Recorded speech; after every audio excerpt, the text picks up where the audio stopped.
Depuis la loi, il y a eu la parole des prophètes et l'évangile.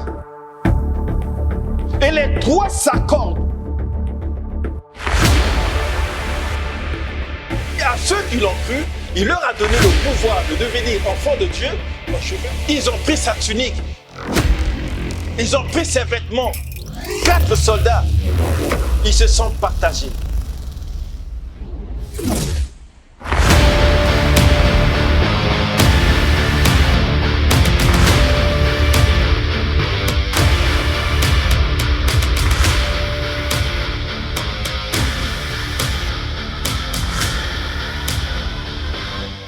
Shalom bien-aimés, nous voici encore aujourd'hui à notre rendez-vous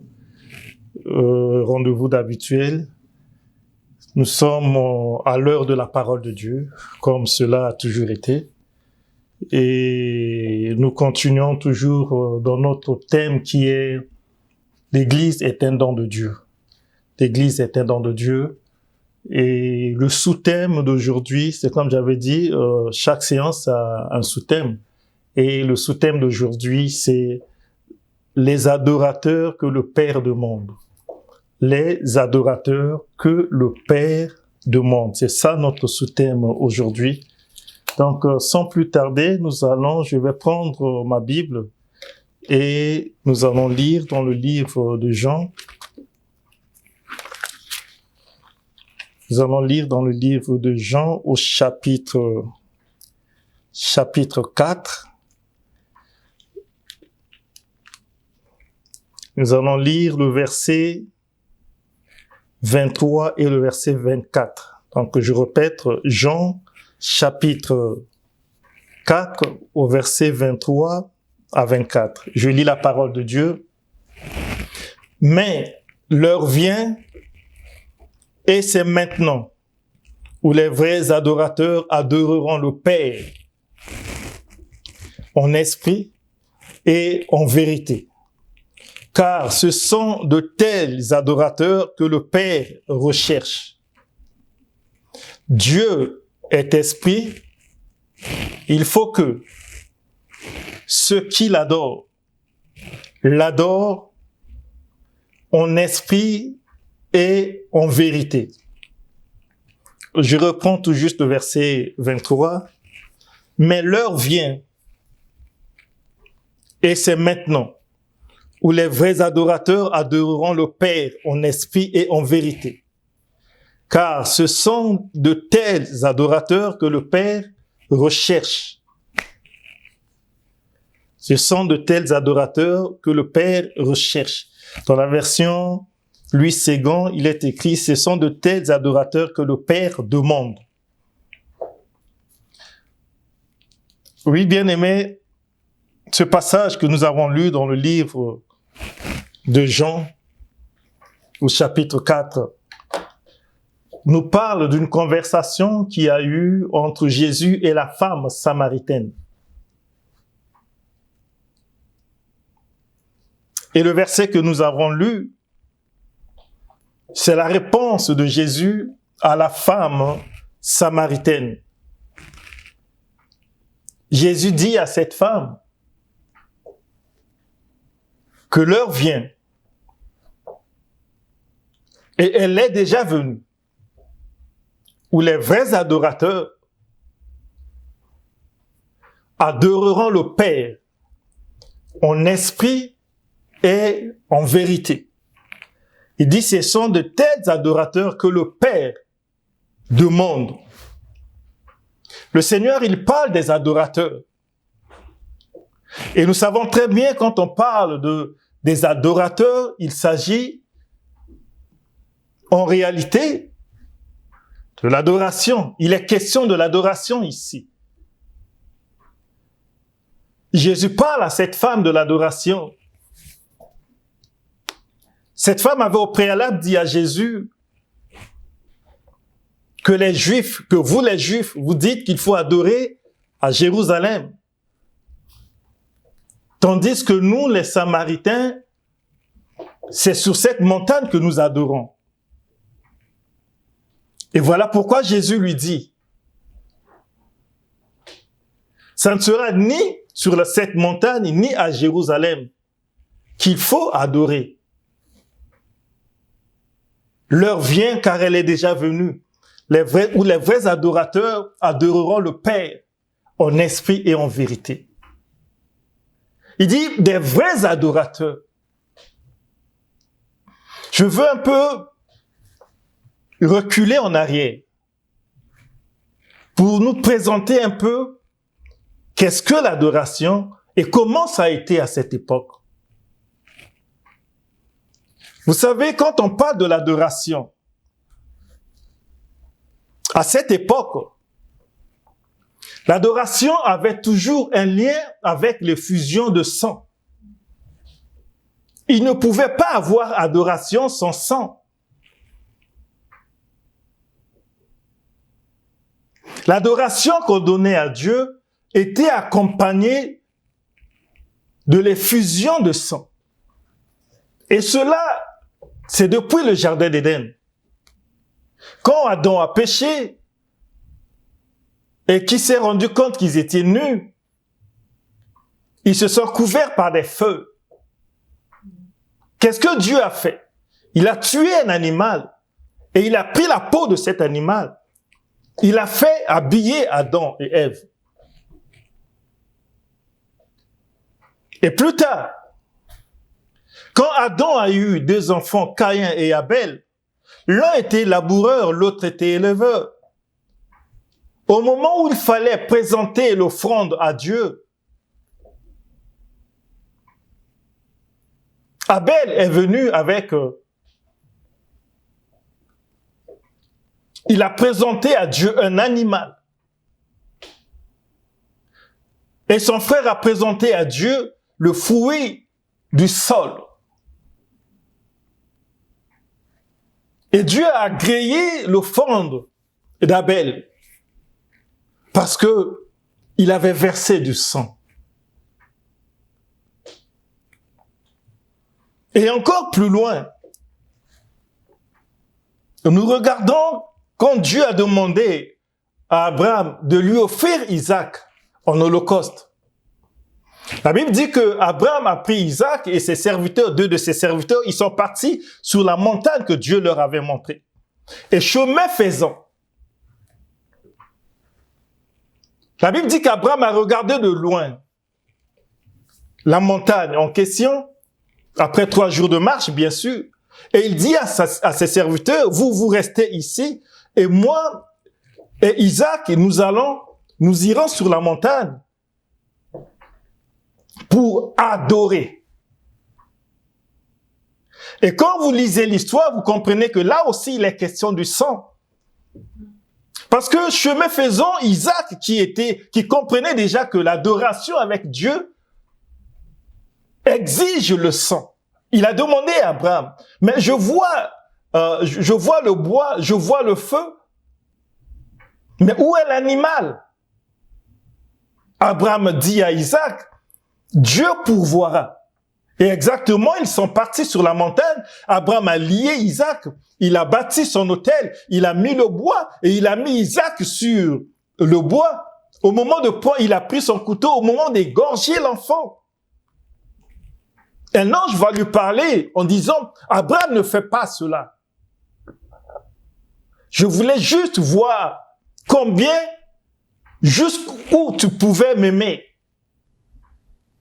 Et regarde derrière toi, il y a un animal. Abraham s'est tourné, il a vu qu'il y avait un animal qui était dans les buissons. Il est parti prendre l'animal et il a égorgé l'animal à la place d'Isaac. Bien-aimé,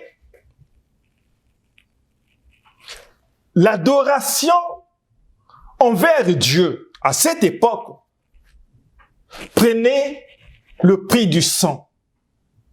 L'adoration était au prix du sang. Que ça soit l'offrande, que ça soit le sacrifice qu'on pouvait donner à Dieu, tout passait par le sang.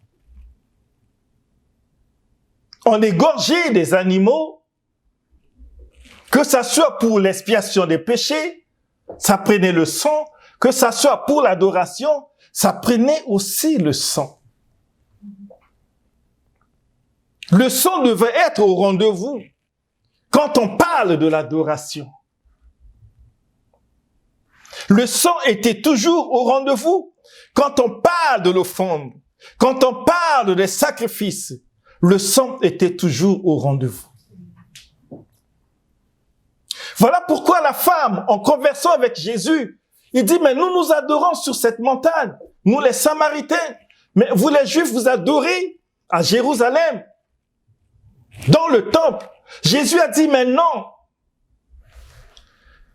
il ne sera plus ainsi. Parce que cette façon d'adorer, Dieu en a mis fin.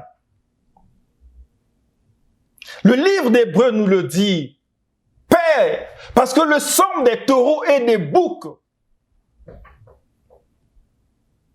ne peuvent plus expier le péché. Le sang de taureaux et des boucs ne répondent plus aux critères de l'adoration. Voici, tu m'as créé un corps. Et je viens dans le rouleau du livre dont il est question de moi, pour faire, ô Dieu, ta volonté. Parce que le temps était arrivé où Dieu devait passer à une autre chose, à une autre étape. Et que les gens ne devraient plus rester à ce niveau, d'égorger les moutons, d'égorger des bœufs. Parce que l'agneau qui ôte le péché du monde était déjà sur terre. Voilà pourquoi il est arrivé un jour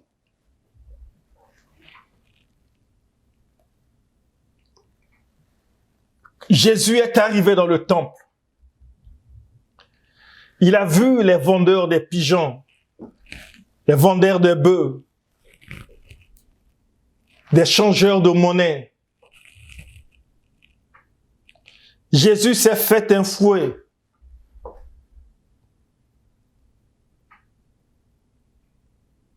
Il a renversé les tables des changeurs. Il a chassé les gens qui vendaient dans le temple. On peut croire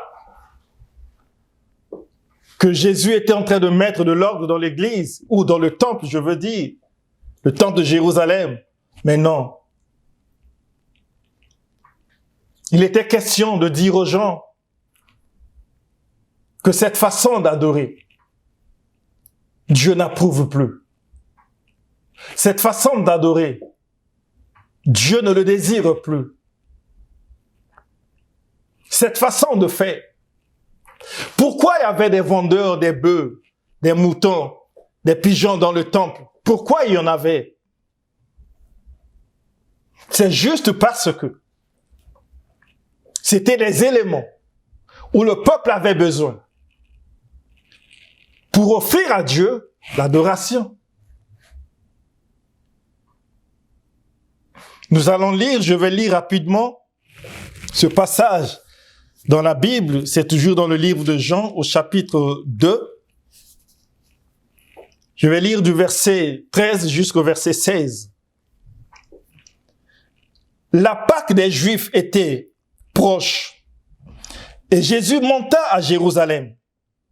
Il trouva établis dans le temple les vendeurs de bœufs, de brebis et de pigeons, et des changeurs, et les changeurs de monnaie bien sûr. Il fit un fouet de cordes et les chassa tous hors du temple, ainsi que les brebis et les bœufs. Il dispersa la monnaie des changeurs, renversa les tables et dit aux vendeurs de pigeons, ôtez cela d'ici. Ne faites pas de la maison de mon père une maison de trafic. Bien-aimés, ici, nous voyons comment est-ce que Jésus est arrivé dans le temple. Parce que la fête des Juifs était proche. Jésus arrive dans le temple, il trouve qu'il y avait des vendeurs de pigeons, des vendeurs de bœufs, des vendeurs de brebis et les changeurs de monnaie. Parce que, à cette époque, pendant la fête, les gens venaient pour adorer. Les Juifs venaient de partout. Et ceux qui étaient les Juifs qui vivaient à l'étranger, ils venaient tous à Jérusalem pour adorer. Mais tu ne peux pas venir adorer le Seigneur sur un animal. Et ceux qui faisaient le long voyage, ils n'avaient pas le temps, ou pour éviter le poids, de venir avec un animal pendant tout son trajet. Mais les personnes se disent, j'irai juste à Jérusalem, dans le temple, je vais acheter mon animal, et le sacrificateur va faire le travail, le service, afin que je reçoive les faveurs de Dieu. Voilà pourquoi dans le temple, il y avait des vendeurs de bœufs, des vendeurs de pigeons, et des vendeurs de brebis. Et pourquoi il y avait des changeurs? C'est juste parce que les gens qui venaient de l'étranger, les Juifs qui venaient de l'étranger, ils venaient avec la monnaie qui n'était pas la monnaie locale, qui venait avec des devises. Mais ils ne peuvent pas acheter avec ces devises. Il faut changer la monnaie, avoir la monnaie locale afin d'acheter. Et tout ça, c'était les conséquences de l'adoration qu'on donnait à Dieu. Et Jésus, quand il a vu ça, il a tout renversé dans le temple. Il a chassé les vendeurs du temple. Parce que cette façon d'adorer n'était plus la bonne. Parce que cette façon d'adorer, Dieu ne l'agréait plus. Parce que cette adoration était une adoration du passé. Ou encore de la première alliance. Parce qu'il faudrait qu'un jour, je vous parle de l'alliance. La seconde alliance, bien sûr. Et Jésus, en renversant les tables, il dit, sortez du temple. Pourquoi faites-vous de la maison de mon Père une maison de trafic? Adorer le Seigneur ne prend pas qu'il y ait des marchandises, qu'il y ait des choses à vendre. Parce que l'adoration, c'est de donner à Dieu ce qu'on a de plus cher et de plus beau. L'adoration que nous donnons à Dieu, c'est à la grandeur de ce Dieu. L'adoration n'est pas une obligation. Mais l'adoration, c'est quelque chose qui doit venir du cœur. Parce qu'on veut faire plaisir à notre Dieu. On n'adore pas par tradition. On n'adore pas par tradition. On adore parce que on l'aime. L'adoration est même un geste d'amour envers le Seigneur. Voilà pourquoi Jésus avait dit à la femme samaritaine, l'heure vient car elle est déjà venue. Et si nous regardons la Bible, si nous lisons dans le livre de Jean, nous allons voir que l'histoire des vendeurs dans le temple s'est passée peu de temps après. Il y a eu la rencontre de Jésus avec cette femme. L'adoration était le vif du sujet. Parce que Jésus lui-même, qui était l'agneau de Dieu, il a dit, détruisez ce temple, je le rebâtirai en 3 jours. Il parlait parce qu'il savait qu'il était l'agneau. Et il savait aussi, et là aussi il parlait de sa mort et de sa résurrection. Il a dit à la femme, ce n'est plus de cette façon que les gens vont adorer. Il y a des adorateurs et il y a des vrais adorateurs. C'est le Christ qui le dit. S'il parle à la femme des vrais adorateurs, c'est qu'il y a des adorateurs et il y a des vrais adorateurs. Donc l'adoration que Dieu agrée, c'est pas l'adoration des taureaux et des sons des taureaux et des boucs. Parce que le Christ est l'agneau. L'agneau qui devrait être immolé. Le sang de l'agneau que Dieu lui-même agrée. Que Dieu accepte. Il dit, ce sont des vrais adorateurs, de tels adorateurs que Dieu recherche. Ce sont de tels adorateurs que Dieu demande. Et il dit encore, d'une façon prophétique à la femme, l'heure vient, car elle est déjà venue. Donc ce temps, le temps des vrais adorateurs, c'est maintenant que moi je te parle. C'est-à-dire, c'est maintenant que Jésus, il parle à la femme. Il dit, c'est maintenant. Voici maintenant. L'heure vient, cette heure c'est maintenant. Où les vrais adorateurs, ceux qui vont adorer le Père, sont passés par le sang des taureaux et des boucs. Ceux qui vont adorer le Père sont passés par le sang des béliers et des pigeons. Ceux qui vont adorer le Père en esprit et en vérité. L'heure vient. Et quand le Christ le dit, il faisait bien sûr allusion, pas d'Israël, mais de l'Église. De l'Église. Les vrais adorateurs, c'est pas le peuple d'Israël. Ils ont adoré. Israël a adoré à sa façon, avec le sang des taureaux et des boucs. Mais l'Église adore par l'esprit. L'Église adore en esprit et en vérité. Voilà pourquoi le jour de la Pentecôte, la Bible dit que l'Esprit est descendu sur les apôtres. Bien-aimés, le jour de la Pentecôte révèle beaucoup de détails et nous donne beaucoup de révélations. Quand Dieu dit, ce sont là les vrais adorateurs que le Père demande, il regardait déjà au jour où l'Esprit descendra sur les apôtres, sur les disciples.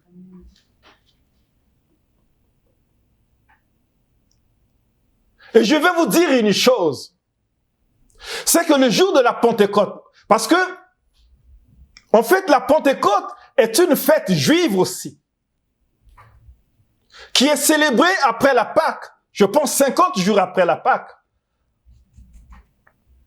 où les Juifs de partout dans le monde étaient venus à Jérusalem pour adorer.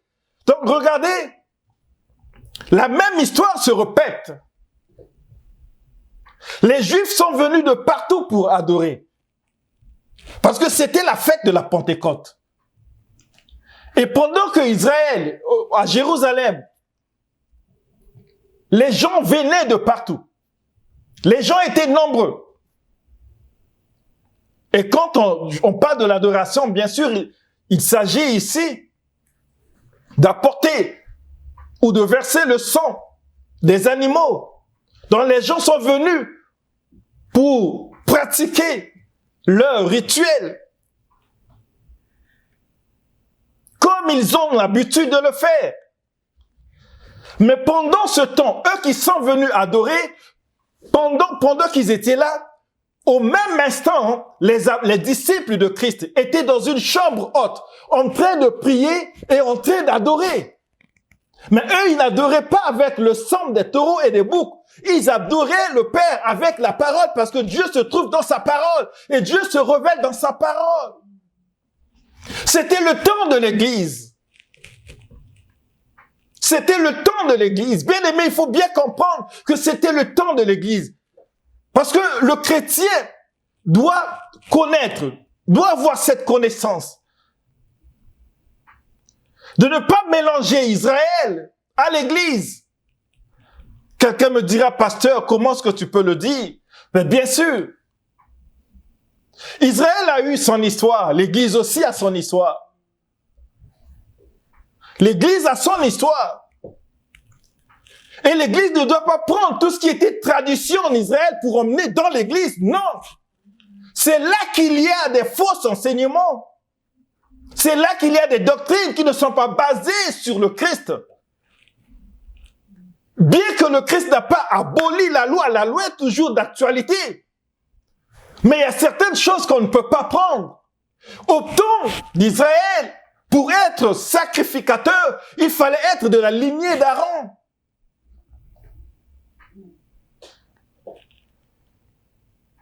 Zacharie et sa femme Élisabeth étaient tous deux fils d'Aaron, de la lignée d'Aaron. Ils étaient sacrificateurs. C'était leur gloire. Mais aujourd'hui, ce n'est plus pareil. Dieu fait grâce à qui il veut. Parce que Dieu a parlé par la bouche de Joël. Au temps dernier, dans les derniers temps, je répandrai de mon esprit sur toute chair. Vos fils et vos filles prophétiseront, vos vieillards auront des songes. Voici la parole que Dieu donne. Et l'Église ne doit pas se placer derrière Israël pour dire « Je vais faire comme Israël ». Tu vas tomber dans les erreurs. L'Église ne doit pas suivre les pas d'Israël. L'Église a pour modèle le Christ. Paul a dit « Soyez mes imitateurs comme je le suis de Christ ». Voilà pourquoi Christ a préparé ses disciples. Ses disciples ne sont pas partis adorer comme le peuple d'Israël. Mais ils adoraient le Père. Pendant que les autres avaient entre les mains le sang des taureaux et des boucs pour donner aux sacrificateurs dans le temple. La Bible dit, tout à coup soudain, il y a eu un bruit qui venait du ciel, un bruit comme celui des vents impétueux qui est descendu sur les apôtres, sur les disciples qui étaient dans la chambre. Ils ont commencé à parler dans d'autres langues. Oh bien-aimés, c'était extraordinaire. Quelle gloire! Ils parlaient dans d'autres langues. Comme les Juifs qui étaient venus en Israël. Ils venaient des pays étrangers. Et le mystère était que ils entendaient les disciples de Jésus parler, dire des merveilles de Dieu dans leur propre langue maternelle. Ils pouvaient s'identifier eux-mêmes. Ceux qui venaient d'Égypte, ceux qui venaient de tel ou de tel coin, ou de telle nation, de tel ou de tel pays, ils comprenaient et ils étaient dans l'admiration ils disaient, mais comment est-ce qu'ils parlent? Des merveilles de Dieu, oh bien-aimé. Ils disent, des merveilles de Dieu, voici l'adoration. Il dit des merveilles de Dieu. C'est pas le sang des taureaux, c'est pas le sang des boucs, c'est pas le sang des pigeons. Mais ils disent des merveilles de Dieu. Comment pouvons-nous les entendre dans notre propre langue maternelle dire des merveilles de Dieu? Bien-aimé, est-ce que tu dis des merveilles de Dieu? Ou tu cours auprès des charlatans, des gens qui égorgent encore des moutons pour toi? Ils parlent des merveilles de Dieu. Voici les vrais adorateurs. Ils adorent en esprit et en vérité. Parce que leur parole est soutenue par la parole de la Bible, est soutenue par les Écritures. L'adoration, les adorateurs que le Père demande. Dieu a tout donné et il a beaucoup donné à l'Église. Dieu a beaucoup donné à l'Église. Dieu a beaucoup donné à l'Église. Mais l'Église ne se rend pas compte de la richesse que Dieu a déposée entre ses mains. Qu'est-ce qui arrive aujourd'hui? Les gens sont dans la confusion. Un chrétien qui n'est jamais parti en Israël se sont diminués. Et tous veulent aller en Israël comme si Dieu était là-bas. Les gens, ils vont en Israël, ils ramènent des bouteilles d'huile. Oh, bien-aimés! Est-ce que l'Église en a besoin? Les gens, ils vont en Israël, ils ramènent des morceaux de tissu hébreu. Est-ce que l'Église en a besoin? Les gens, ils vont en Israël, ils ramènent des cannes, des morceaux de bois. Comme si un morceau de bois pouvait faire de quelqu'un d'une personne un sacrificateur. Dieu fait grâce à qui il veut. Il donne à qui il veut. Que chacun sert Dieu selon la grâce, la mesure de la grâce que Dieu lui a donnée. L'Église, les vrais adorateurs, les adorateurs que Dieu demande, c'est le peuple de Dieu. C'est le peuple que Dieu a uni. Le peuple que Dieu a racheté par son propre sang. Dieu est le même hier, aujourd'hui et éternellement. Il y a des gens qui cherchent encore le Seigneur au travers des objets. Il y a des gens qui veulent voir Dieu au travers des objets. Mais Dieu n'est pas au travers des objets. Dieu n'est pas dans les objets. Dieu ne peut pas le représenter. Personne n'a vu Dieu. Comment voulez-vous le représenter? Par des signes, par des logos, par je ne sais quoi. Dieu est Dieu. Il est égal à lui-même. On ne peut le représenter. Bien-aimé, toi qui bâtis encore des hôtels, le temps des hôtels est passé. Le temps des hôtels est resté derrière nous. Nous allons droit vers le trône de Dieu. Il dit, venez à moi, vous tous qui êtes fatigués. Où vas-tu? Où veux-tu aller, bien-aimé? Veux-tu encore courir derrière des hommes? Veux-tu encore courir? Le temps des hôtels est passé.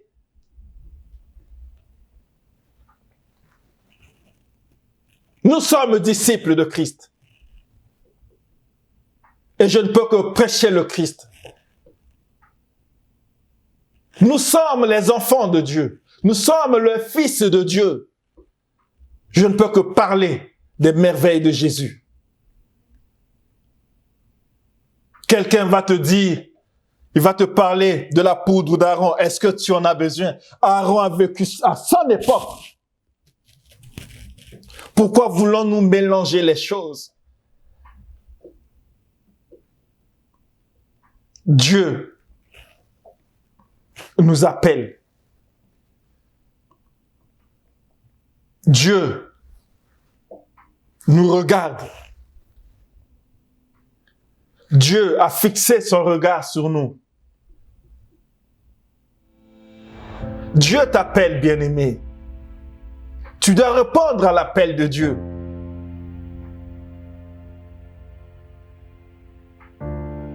Il y a des gens qui vivent dans l'égarement. Voilà pourquoi Jésus, le jour de sa résurrection, il a dit aux femmes qui étaient venues au tombeau, dit, mes femmes, pourquoi cherchez-vous celui qui est vivant parmi les morts? Mais aujourd'hui, dans l'église, il y a des gens qui cherchent Dieu parmi les morts. Mais Dieu, il est vivant. Jésus est vivant. Sa parole, elle est vivante. Pourquoi, après avoir commencé en esprit, voulez-vous terminer par la chair?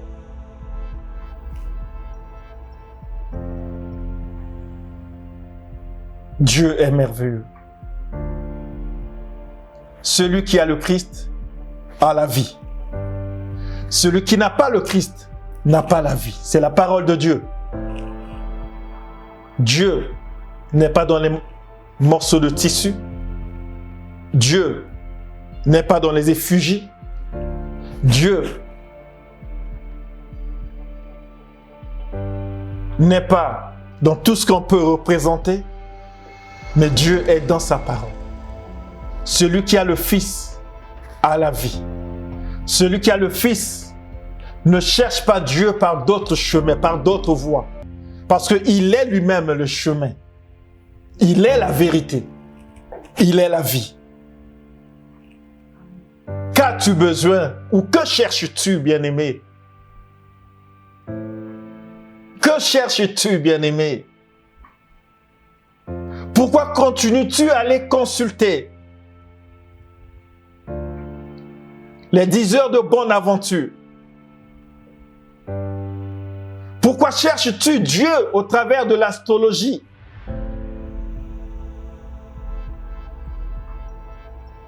Dieu t'appelle. Toi qui m'écoutes, si tu fais des mélanges dans ton parcours avec le Seigneur, il est temps d'y arrêter.